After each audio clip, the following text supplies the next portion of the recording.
5 জন রোহিঙ্গা বার্মার পার্লামেন্টে তৎকালীন বার্মার পার্লামেন্টে নির্বাচিত হয়েছিলেন। তার মধ্যে ঐতিহাসিকভাবেই রোহিঙ্গারা মিয়ানমারের অধিবাসী।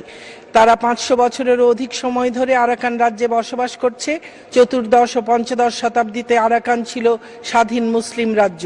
1404 সাল থেকে 1612 সাল পর্যন্ত 16 জন রাজা আরাকান শাসন করেছেন, যাদের মধ্যে অনেকেই মুসলিম নাম ও পদবি ব্যবহার করতেন এবং তাদের মুদ্রায় আরবি হরফে কলেমা লেখা থাকত। ওই সময়ে রোহিঙ্গা শব্দটি তিনি ব্যবহার করেছিলেন এই প্রবন্ধে এবং লিখেছিলেন, এরা দীর্ঘকাল যাবৎ আরাকানে স্থায়ীভাবে বসবাস করছে।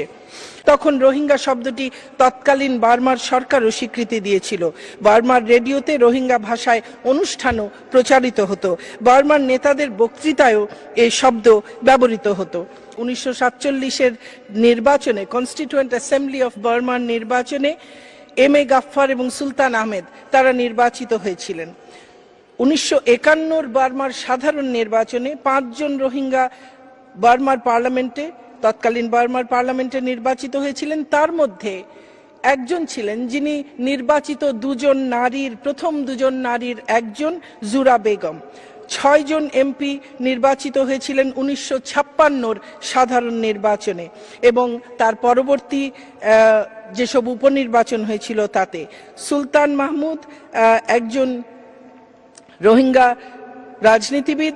তিনি তাদের বার্মার সরকারের স্বাস্থ্যমন্ত্রী নির্বাচিত হয়েছিলেন, স্বাস্থ্যমন্ত্রী হিসেবে দায়িত্ব পালন করেছেন। বার্মার ইলেকশন যে নির্বাচন হয়েছিল সাধারণ নির্বাচন 1990-এ, সেখানে রোহিঙ্গাদের নেতৃত্বাধীন national Democratic party for human rights তারা 4টি আসনে জয়লাভ করেছিল এবং 4 জন সেই এমপি ছিলেন শামসুল আনোয়ারুল হক, চিটলুইন ইব্রাহিম, ফজল আহমেদ এবং নূর আহমেদ।